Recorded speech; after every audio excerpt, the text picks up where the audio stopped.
ഇന്നലെ മുണ്ടകൈ ചൂരൽമല മേഖലയിൽ സർക്കാരിൻ്റെ പദ്ധതി ഉദ്ഘാടനം ചെയ്യപ്പെട്ടു. ആ പദ്ധതി ഉദ്ഘാടനം ചെയ്യപ്പെട്ടത് നമുക്കറിയാം 2018 പോലത്തെ ഒരു ദുരന്തമല്ല. വയനാട് ജില്ലയിലെ ഒരു പഞ്ചായത്തിലെ 3 വാർഡുകൾ മാത്രം ഉൾപ്പെട്ട ഒരു ദുരന്തമാണ്. ആ ദുരന്തത്തിലെ ആളുകൾക്ക് വീടുകൾ വെച്ച് കൊടുക്കുക മാത്രമാണ് ഇപ്പോൾ ഗവൺമെൻറ് ചെയ്തത്.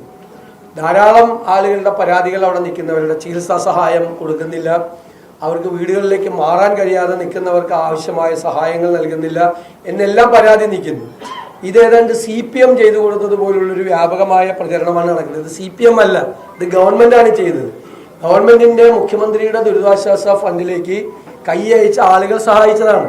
ഞങ്ങൾ UDF MLA ഉൾപ്പെടെയുള്ള ആളുകൾ, ജനപ്രതിനിധികൾ ഉൾപ്പെടെയുള്ള ആളുകൾ നൽകിയ സഹായം കൊണ്ടാണ് ഇത് ചെയ്തത്. അതിനെ രാഷ്ട്രീയവൽക്കരിക്കുന്നത് തികഞ്ഞ മര്യാദകേടാണ്. മാത്രമല്ല, ഈ വിഷയമുണ്ടായ മണിക്കൂറുകൾക്കുള്ളിൽ അവിടെ രക്ഷാപ്രവർത്തനത്തിൽ ഏർപ്പെട്ട എല്ലാ കാര്യങ്ങൾക്കും മുൻകൈയെടുത്ത MLA സർക്കാരിൻ്റെ ഒരു ഔദ്യോഗിക പരിപാടിയിൽ പുറത്തുനിന്ന് കൂലിക്ക് കൊണ്ടുവന്ന ആളുകൾ കൂകി അധിക്ഷേപിച്ചപ്പോൾ മുഖ്യമന്ത്രിയും മന്ത്രിമാരും മിണ്ടാതിരുന്നതും അവരോട് ഇത്തരം അപഹസിക്കുന്ന നടപടികൾ ഉണ്ടാകരുത് എന്ന് പോലും പറയാതിരുന്നതും തികഞ്ഞ മര്യാദകേടാണ്. ഒരിക്കലും ഒരു ജനപ്രതിനിധിയെ ഇതുപോലെ അധിക്ഷേപിക്കാൻ പാടില്ല. അദ്ദേഹം മുൻകൈയെടുത്തിട്ടാണ് അവിടെ 150ഓളം കുട്ടികളെ, പ്രൊഫഷണൽ വിദ്യാർത്ഥികളെ രാജ്യത്തിന്റെ വിവിധ ഭാഗങ്ങളിലും വിദേശത്തും പഠിപ്പിച്ചുകൊണ്ടിരിക്കുന്നത്. സർക്കാരല്ല, ആ 3 വാർഡിൽപ്പെട്ട 150ഓളം വിദ്യാർത്ഥികൾ പഠിക്കുന്നത്. അതിന് മുൻകൈയെടുത്തത് സ്പോൺസർഷിപ്പുകളും CSRകളും എല്ലാം സമാഹരിച്ച് 150ഓളം വിദ്യാർത്ഥികളെ പഠിപ്പിക്കുന്നത് ഇപ്പോഴും MLA നേതൃത്വത്തിലാണ്. മാത്രമല്ല, ഇവർ പല വീടുകളിലും വാടകയ്ക്ക് പോയി താമസിച്ച സമയത്ത് അവർക്ക് ഫർണിച്ചർ ഉൾപ്പെടെയുള്ള സഹായങ്ങൾ എത്തിച്ചു കൊടുത്തത് MLA.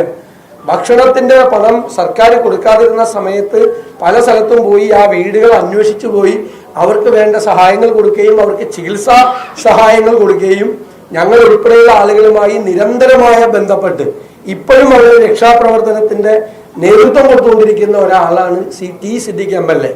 അദ്ദേഹത്തെ അപമാനിച്ചതിൽ ഞങ്ങൾ ശക്തിയായി പ്രതിഷേധിക്കുന്നത്. CPM പരിപാടിയല്ല, ഇത് ഔദ്യോഗിക പരിപാടിയാണ്. ഞങ്ങൾ CPM പരിപാടിയിൽ ക്ഷണിക്കാതെയല്ല ഞങ്ങൾ MLA കയറി ചെന്നത്. എന്നിട്ട് കൂലിക്ക് വിളിച്ചു വരുത്തിയ കുറെ ആളുകളെ കൊണ്ട് തെരഞ്ഞെടുക്കപ്പെട്ട ഒരു MLA, ഇത്രയും പ്രവർത്തനങ്ങൾ നടത്തിയ ഒരു MLA അധിക്ഷേപിച്ചത് നോക്കി നിന്ന മുഖ്യമന്ത്രിയെയും മന്ത്രിമാരെയും ഓർത്ത് ഞങ്ങൾ ലജ്ജിക്കുക.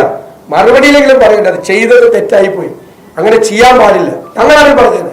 ഞങ്ങൾ ക്ഷണിക്കുന്ന ഒരു പരിപാടിയിലേക്ക് ഒരു പഞ്ചായത്ത് പ്രസിഡന്റ് കയറി വന്നിട്ട് ആ പഞ്ചായത്ത് പ്രസിഡന്റിനെ കൂകിയാൽ അപ്പോൾ നമ്മൾ എഴുന്നേറ്റ് പറയുമായിരുന്നു, നിങ്ങൾ കാണിക്കുന്നത് വൃത്തികേടാണ്, ചെയ്യരുതെന്ന് പുറത്താക്കുമെന്ന് പറഞ്ഞു.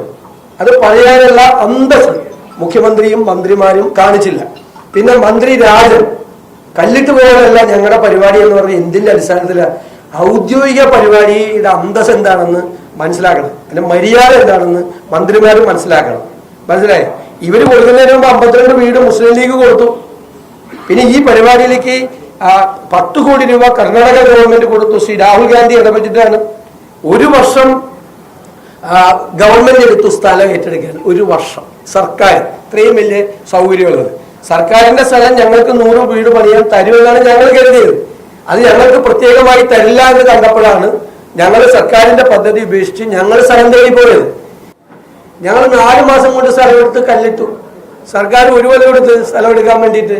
അതിന് പിന്നെ ഞങ്ങളെ കുറ്റപ്പെടുന്നത് എന്തിനാ? മുസ്ലിം ലീഗിന്റെ പകുതിയിൽ കൂടുതൽ വീടുകൾ കൊടുത്തു കഴിഞ്ഞു. കർണാടക ഗവൺമെന്റ് ഓഫർ ചെയ്ത 10 കോടി രൂപ കൊടുത്തു. ഞങ്ങൾ സ്ഥലം വാങ്ങിച്ച്, ഞങ്ങൾ സ്ഥലം മേടിച്ച് ഞങ്ങൾക്ക് വീട് വെക്കാൻ വേണ്ടിയിട്ടല്ലല്ലോ, അവിടുത്തെ പാവപ്പെട്ടവർക്ക് വീട് വെക്കാൻ വേണ്ടല്ലേ, അത് കൊടുത്തു.